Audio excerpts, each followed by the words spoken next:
So I happen to be the broadcast engineer of Daystar Christian Center. Recently, we had a worship experience concert. So I have with me the multi-track, and I tried to remix this for the purpose of post-production, because most of what I do here is not what I had for broadcast, but this is just for post-production purposes. If you want to learn how to make some a live event post-production, mix it, master it, you're on the right channel. So I'm going to play this. So this is the entire concert. I think this is it's just second service. Yeah, this is Pastor Sam's message, then returning back to the concert, then close of service. Yeah, but right in this place, I have this particular song that was cut out, just for the purpose of this tutorial. For the purpose of this tutorial. So I'm going to be doing the breakdown. I'm going to show you the breakdown of what it took to get this kind of mix, but we're going to be starting with the drums. So I'm just going to play it from the beginning, thereabouts. Listen. I might not play it to the end, but just listen and we'll get right at it. Show you what I did. Go on ahead. It's you and your father this morning. He wants to hear you. He wants to hear you.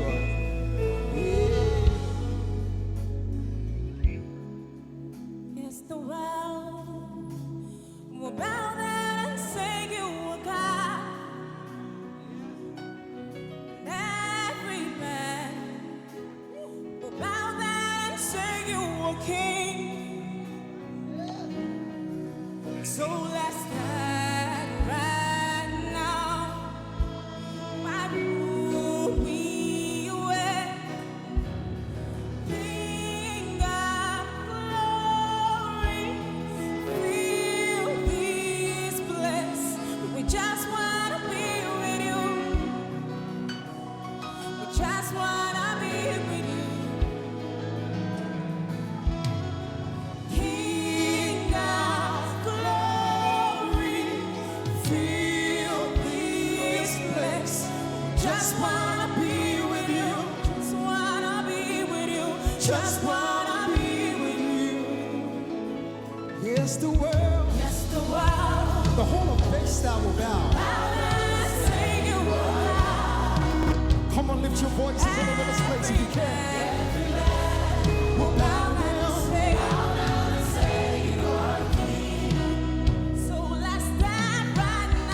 Right now, right here in this place. We lay everything else aside. We can praise you now. Victory. King of glory. So that's about that. So we're going to be looking at the drums for a start. Soloing just only the drums. Hearing what is happening in the drums. So I have this. Okay. So go on with playing.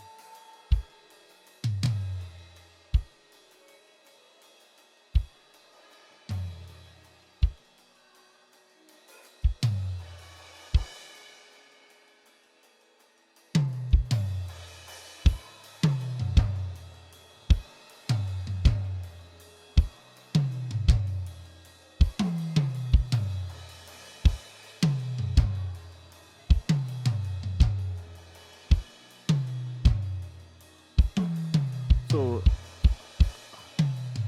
silly me, I forgot to arm the hi-hat line that particular day, so I don't have any hi-hat, but thank God I have my overhead mic, so we can get the hi-hat feel from there.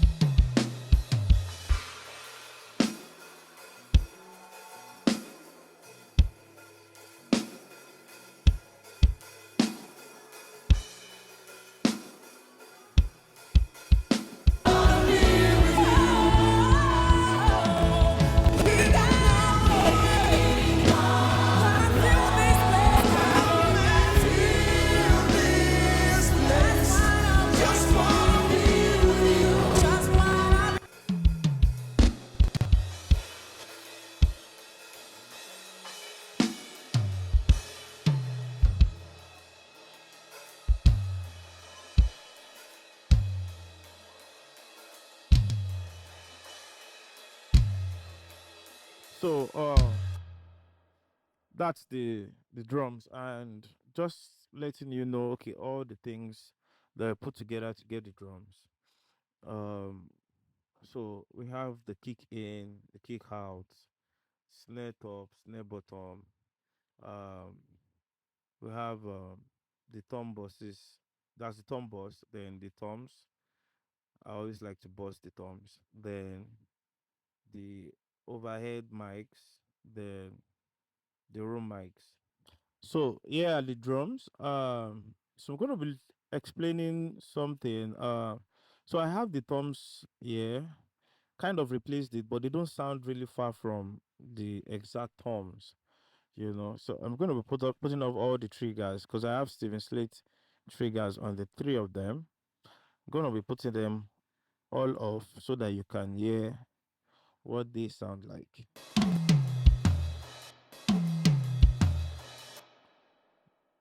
So that's but with the plugins.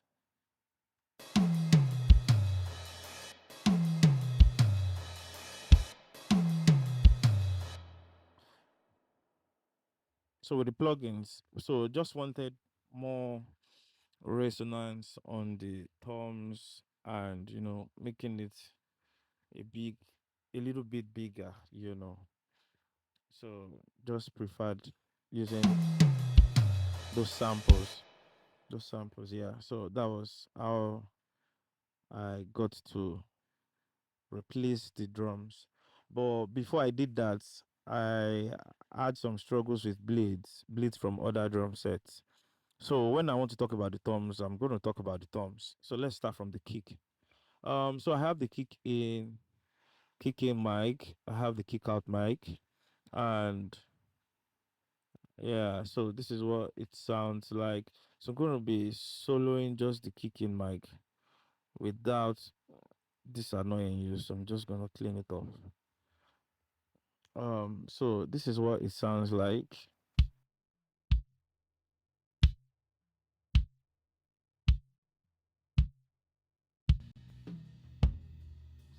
Yeah. So this is what it sounds like. And yeah, so we have the silencer doing the work of a gate. And I must confess, I really like this plugin. That's beautiful. So all I needed to do was just take the kick settings, adjust my threshold, reduction level, and I actually started with the kick tight preset here.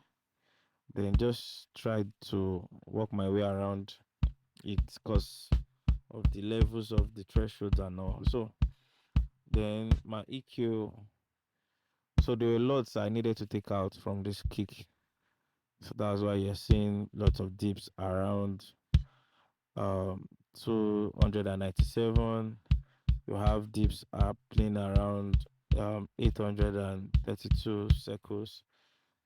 So yeah, because the kicking is going to give me the punch, so I have it giving me the punch around 108 thereabouts. This is 137 to be precise.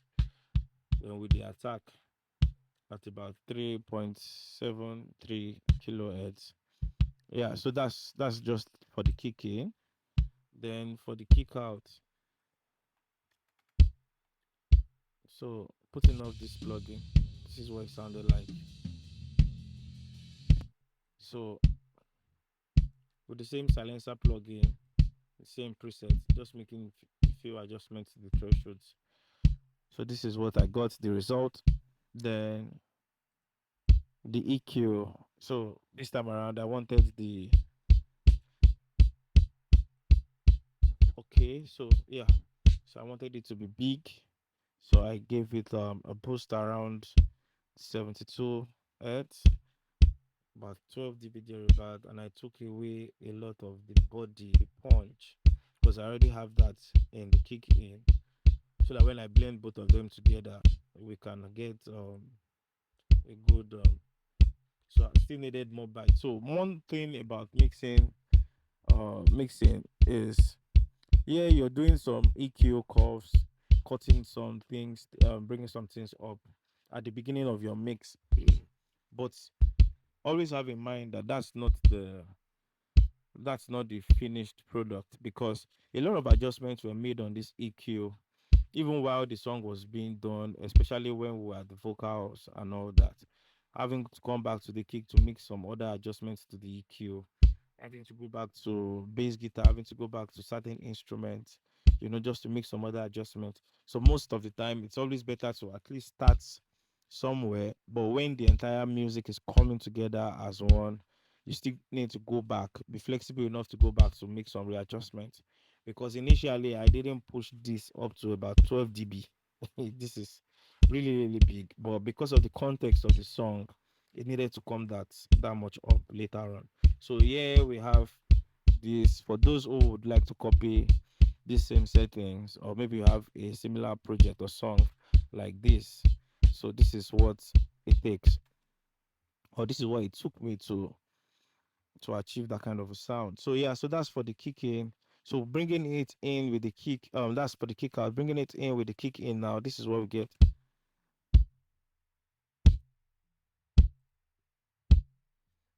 Not forgetting that I had to reverse the phase of this particular kick outs because they were not in phase.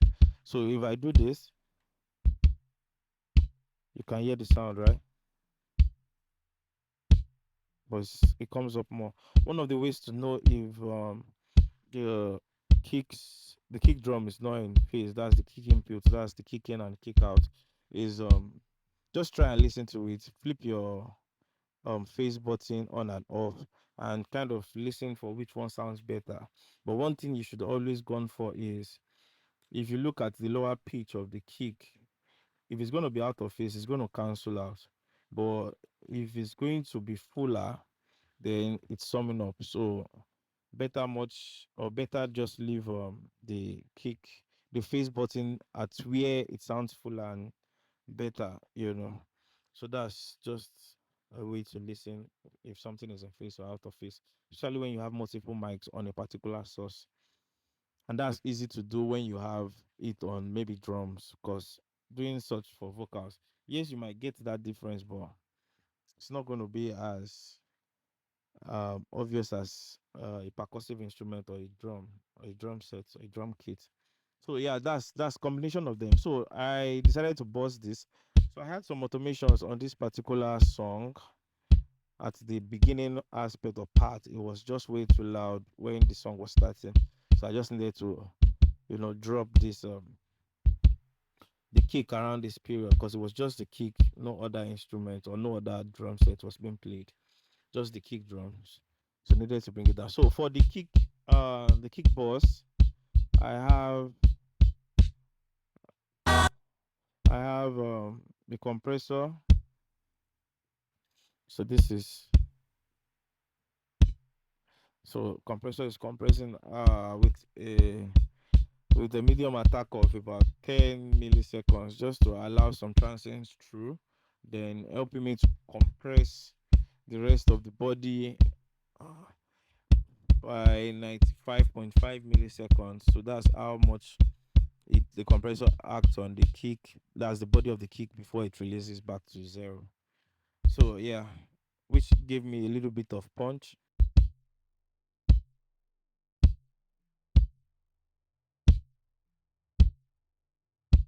Just subtle. Then I have another final EQ again on this kick, because after combining the kick in and the kick out, I was still getting uh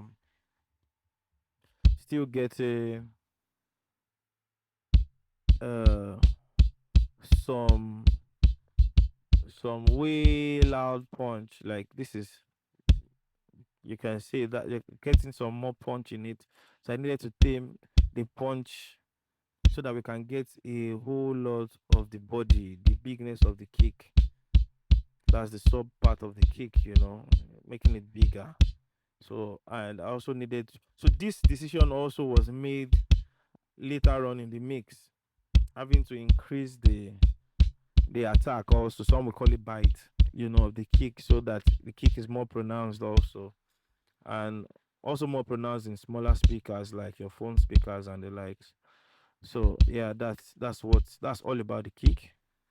Then coming to the snare, I was so tempted to replace the snare drum. So for the snare drums, I have the snare top and the snare bottom. I had to reverse the polarity of the snare bottom because it was sounding out of phase. So I'm going to be running you through what I did for the snare top and the snare bottom. So for the snare top also use this silence. I kind of really liked it, especially this the bleed feature. You know, it tends to remove high frequency bleeds from probably the cymbals and the hi-hat. So yeah, so I have the silencer on this. Started with the template that came with it. That's the snare top cleaner. Then made some little adjustments, and this is beautiful. So this is just the snare top. Then EQ. This is what we did for the EQ. I remember always coming back to this snare because it was it was work. It was work. So do some EQ adjustments, get back into the song, come back again, make some other adjustments. But this is finally what we resolved at. So this is it. Give it increase the body, the body of the snare. Normally the body of the snare falls between maybe 150 to about 200 circles thereabout, or 200 hertz thereabout. So I did a boost of about 5 dB, cut at the boxy frequency of the snare, which is around 500 hertz.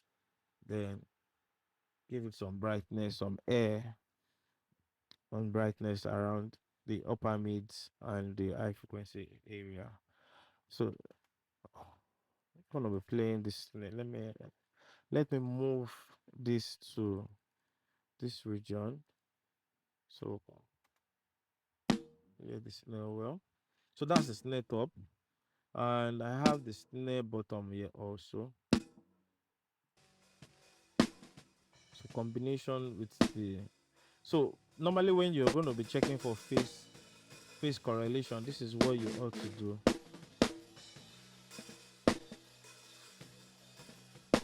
So these two channels, I'm going to take out this.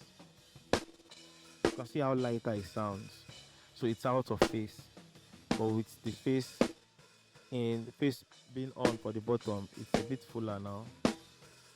So that's how to check for phase compatibility. So put this on back. So go through the same thing done with the snare bottom also. So took on this preset snare bottom and adjusted thresholds. Then coming to the EQ, a little bit similar to what I have for the snare top. A little bit similar for what I have for the snare top. So give it some air around about 7.57 kilohertz, 3.57 dB. Then increase the body around this range also. This also was achieved uh later in the mix, for everything to agree as one. Because one of the jobs of a mix engineer is to get all your elements to agree. Let everybody vote for their candidates. Not their candidate, individual candidate. Everybody has to vote for one candidate. Everybody has to glue together. Everybody has to agree to become a masterpiece. Yeah. So that's that. Then combination of both. You can see the faders of the snare top and the bottom. Just kept on feeding this in until it was in a good place with the snare top. This is just the snare top. Bringing this in. Yeah, you can hear the bottom now. Without it, this is just it. With it, this is it. Beautiful. So that's that. So for the snare boss, because I always boss my hits, especially when we have multiple inputs of the same instrument or similar instruments. Always good to boss them to treat them as one. So I have the compressor on the snare. This is it. It's compressing a whole lot at around maybe -6 decibels, but we are giving a room for about 8.52 milliseconds attack. and the release is very fast. Not too very fast, but not too fast, but fast enough to release the snare for the next hit.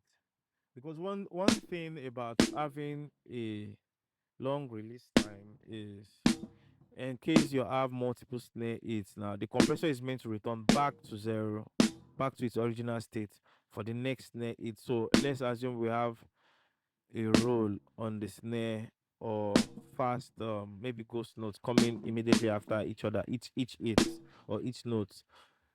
If your compressor is not coming back to original state before that next note, your compressor is going to compress, automatically compress even the transient of that next hit. You understand? Because we want to allow the compressor to wait about this milliseconds for the transient to cut through, then compressing the entire body to give us that snappy kind of sound. So your release time for your drums, they shouldn't be too long. So you need to be careful, especially the genre of the song sometimes determines how quick your release time should be for your drums.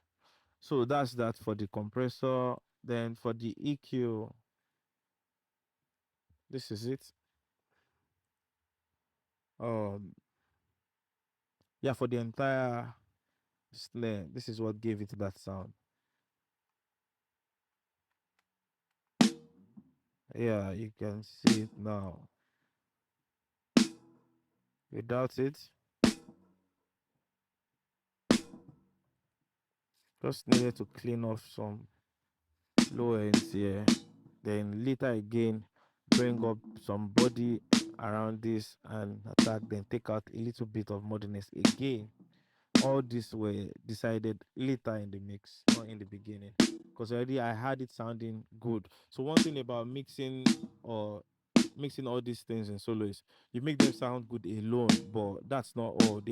They all have to sound good together, as one drum kit, as one particular masterpiece of a song. So don't spend too much time EQing this and making it very, very good, sounding alone, because sometimes we get selfish and we don't want to go back to tweak some things in the snare. We don't want to go back to tweak some things in the drum mics also, because we feel it's sounding good already.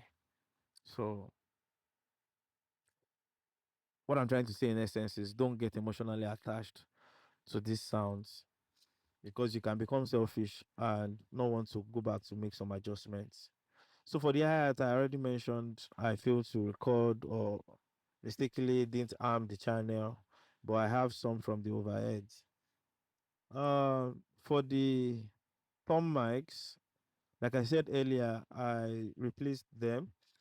So one of my challenge, one of the challenges I had with the thumbs were cleaning up the bleeds and all that.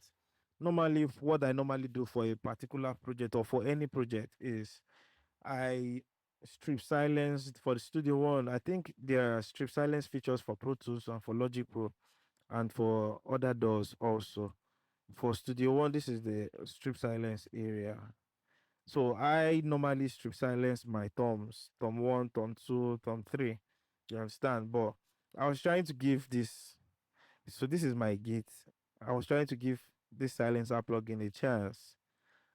Trying to give this silencer plugin a chance to see the power of what it can do. So maybe next time I wouldn't have to silence my thumbs. I'll just throw in the silencer and see the power. But it worked well for the thumb one. I was able to even take out some bleeds, high frequency bleeds. Then with the thumb settings, I was able to get a very clean thumb sound. If I remove this, and take out the bus processing, this is what the thumb one will sound like. Yeah, that's the original thumb. So without the silencer, you can hear some bleeds from the other thumbs. So with the silencer, we're just hearing the thumb one. Beautiful, right? So it worked well. It worked well for thumb two, but for thumb three, if you can I'm gonna zoom. You can see there are no bleeds in thumb three. I actually needed to manually strip silence the Tom 3 because silencer tried its best, the best wasn't really really good enough. It was good, the best was good, but wasn't good enough. So I just needed to just come back and take out some. Then there were some ghost notes also on this Tom 3 that I needed to edit, then bring up, like really really gain up and all that. So the Tom 3 was really really dynamic, and big shout out to the people who created the silencer. It was a really really awesome plugin. But for this particular song and the way the Tom 3 was played, I didn't really really enjoy it. So, but I still needed to bring it back into the game because after strip silencing some of these toms, the silencer was able to help me take out the high frequency bleeds, especially from the cymbals. I don't know how that gets into the way of floor tom, especially most floor toms. You just get to hear that high frequency bleed, and it's irritating and very distracting. So, big ups to silencer for helping us adjust that. So, I had to bring in my trigger to plug in, you know, what's the essence of using natural terms when you've spent money to buy trigger 2? But most times, I'm just joking, but most times, trigger 2 is, or trigger plugins are really, really better when you have recordings of really, really poor drums. But for this particular project, I just preferred these samples. So I have these samples, and that's for Tom 1, Tom 2, and Tom 3. I initially used this, but I didn't enjoy the sound. It didn't, not like I didn't enjoy the sound. So, one thing about choosing samples is you have to choose samples that works best for the kind of song. And decided to bring in these new samples, and they did the job quite well. Actually, needed to return the sounds for this particular song so that they sound pretty good. Yeah. So then, so after doing that, this is what it sounds like.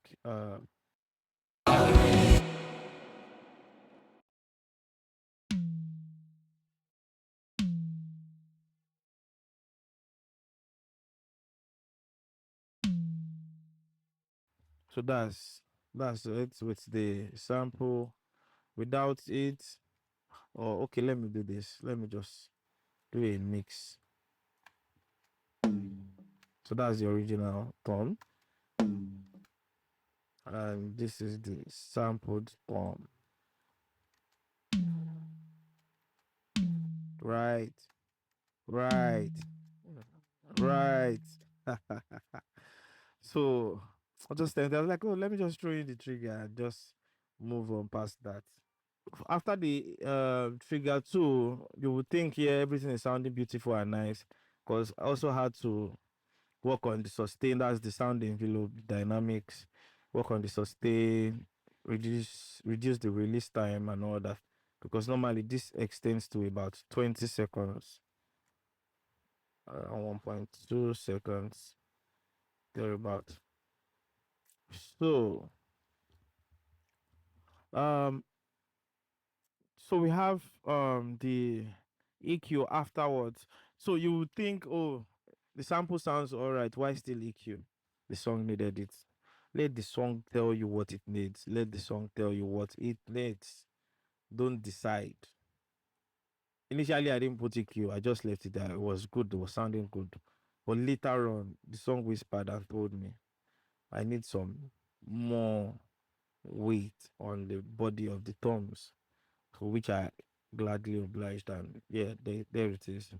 So with it now, this is how it sounds without the EQ.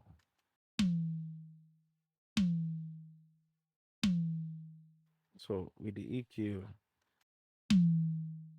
so that's it. So we did the same thing for Tom 2 and Tom 3. Yeah. So giving us this overall sound. Let's take this out. Yeah. So giving us this overall sound of,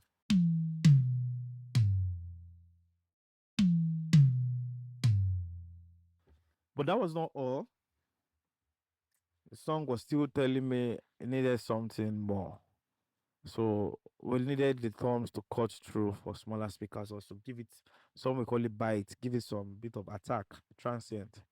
So we needed to gain up around this area. That was around 4.90 kilohertz. Without it, so they kind of sounded a bit or a little so dark. Not that I wanted to light things up, but we wanted things a little bit brighter. So that was why we did that. So kind of sounded too dark because of if you look at this um individual um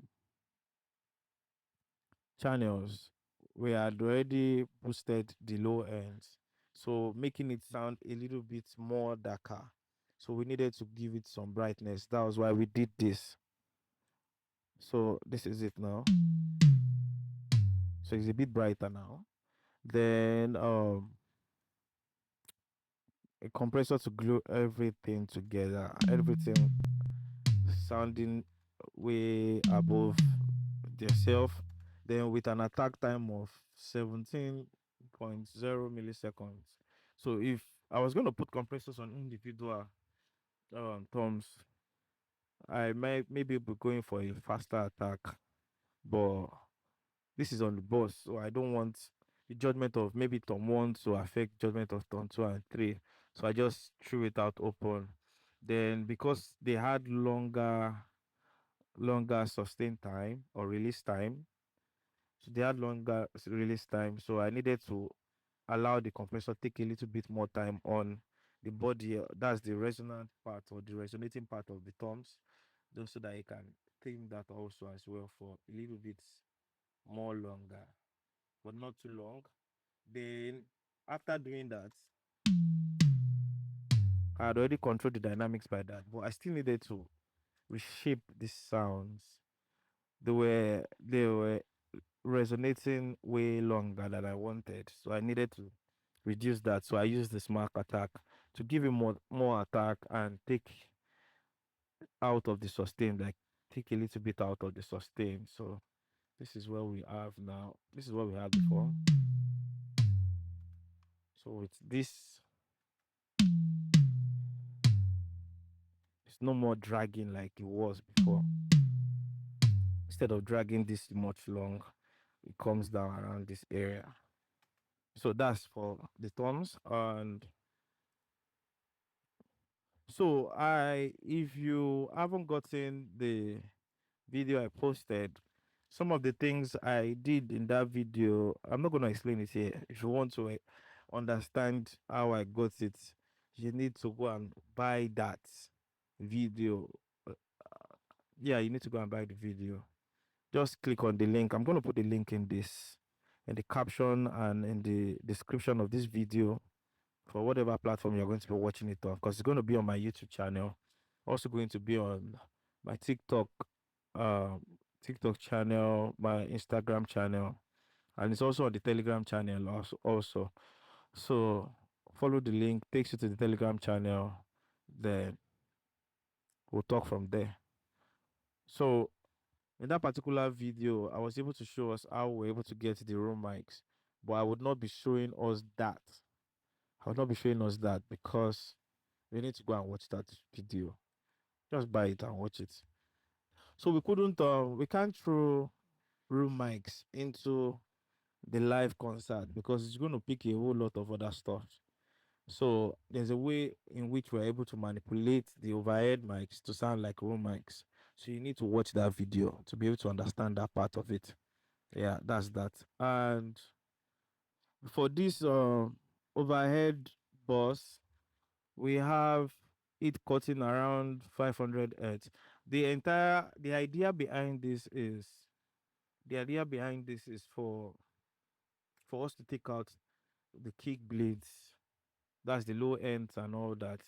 Although we're not cutting it up all to this way because we want to just take out the cymbals, we still want some mid frequencies of the toms and the snare to cut through, just to give us that stereo and that live effect, that togetherness of the entire drum kit. Because without the overhead, if we're just gonna have to solo the kick, the snare, the hi-hat, the toms, it's just gonna sound like individual sounds, not gonna sound together. So the overhead helps us to, marry the entire, glue the entire drum kit together, making it sound as one live kit. If for instance you were standing where the drum was being played, you're hearing everything together. You're not hearing everything as individuals. Like you're not hearing the kick separate from the snare. Just like the mics are helping us to pick those sounds. So you hear everything as if you're in the room, like as if your ears are the room mics. So what one thing the overhead mic is helping us to do is to pick the or capture the entire drum kit. Although some people might use it as their cymbals, some might use it to capture the entire kit, some might use it to just capture um or take out the low ends, just like I've done here. Because the kick, I want the kick to sound mono, and if you're going to be taking this back and letting the kick cut through in the overhead, the kick might have some funny stereo characteristic, because in this overhead bus we have two microphones being panned add right and add left, so it wouldn't work that way. So that's why we had it take out the mono components of the drum kit. So that's that, took out some frequency. This frequency was a bit nasty. Not like you should take this particular EQ and copy it and keep using it. No, this particular frequency for this recording was annoying. So I had to take a dip around the 7.5 kilohertz, then give it some brightness here just for the cymbals. Let's try and listen. So this is what it sounds like. You can still hear the keyboard, very little of it. You can hear the snare. You can hear the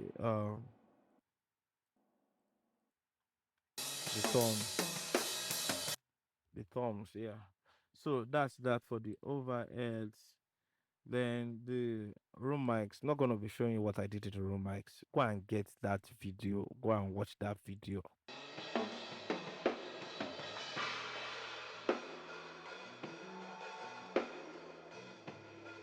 So this is what the room mic sounds like.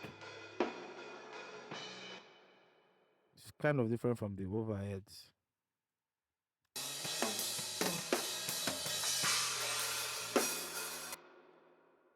So listening to the entire drum kit together, uh, so we have some people prefer using a bus compressor. I also do, not excluding myself. Use bus compressor, just to compress the entire drum kit to make them sound together as one. Making sure that there are not too much dynamic range in between individual drums, like the kick, the snare, the toms, and the likes. Just using a bus compressor to just bring everything closer. Some call it the glue, gluing things together. So what you're trying to do is you're trying to reduce the dynamic range, of all the entire drum kit. So everything is glued together, sounding together, as one. Nothing is louder than the other. Everything, you can hear everything all together. So that's what the bus compressor does. Another thing that helps us to achieve that kind of result, or without compressing, is using a saturation plugin. It helps you to even out the dynamic range by adding harmonics. So a lot of things are sounding, you're reducing the dynamic range, making things sound together in terms of dynamic range. That's volume, level. Then another thing it does is add color to your entire kit. That's using the saturation plugin on your drum kit. It adds color, makes your drum kit cut through in the mix, makes it maybe heavier, brighter, punchier, whichever way in which you set it. So it adds color. So it's adding harmonics, which are adding color, and also evening out the dynamics. It's helping you to glue also. It's also adding a glue to your drum kit. So the one I have here is the T-Rack 5 tape plugin, and yeah, this is the TR5 tape machine 80, there are various tape plugins. If you have the T-Rack bundle, there are various tape plugins that comes with it, and it's heavy because it hits CPU also. So yeah, that's for the T-Rack plugin. So this helps me to just glue my entire drum kit together. So we're gonna take a listen. Very subtle though. So this is just the drum kit.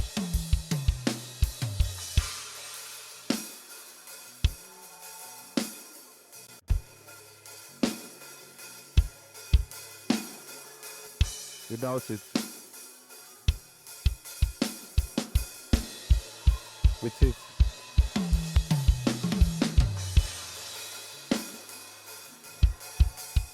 without it.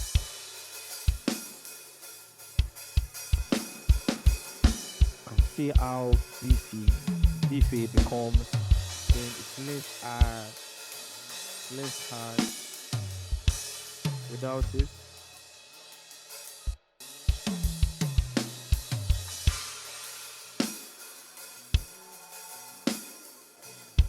with it. To add color makes it a bit heavier.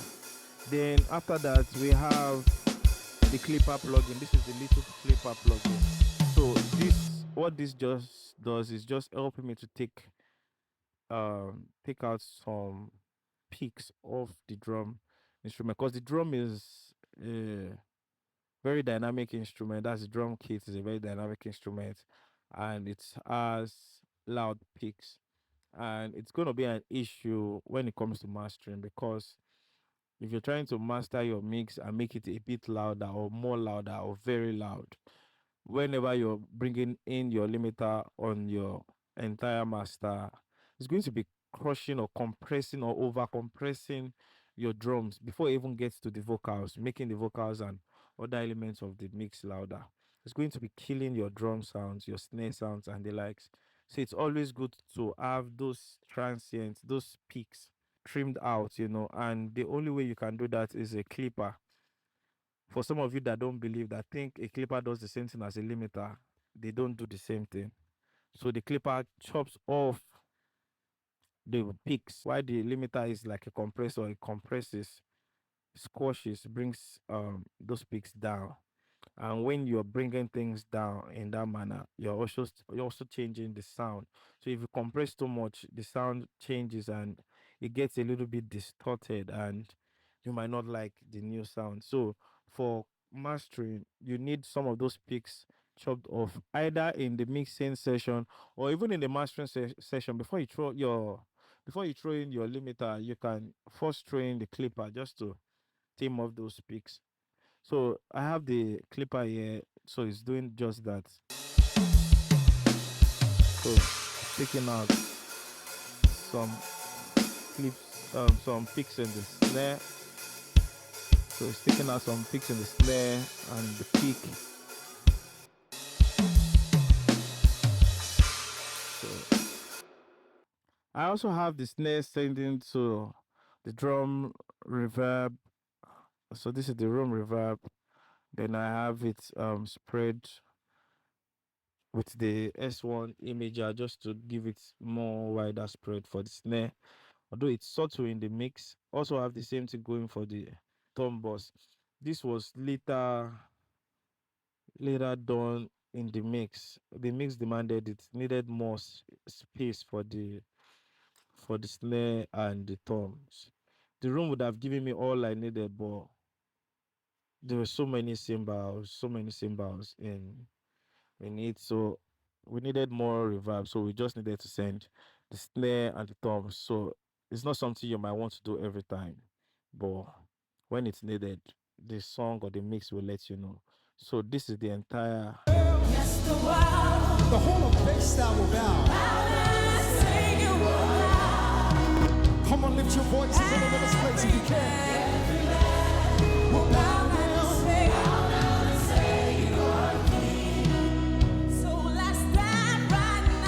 Right now, right here in this place, we lay everything else aside.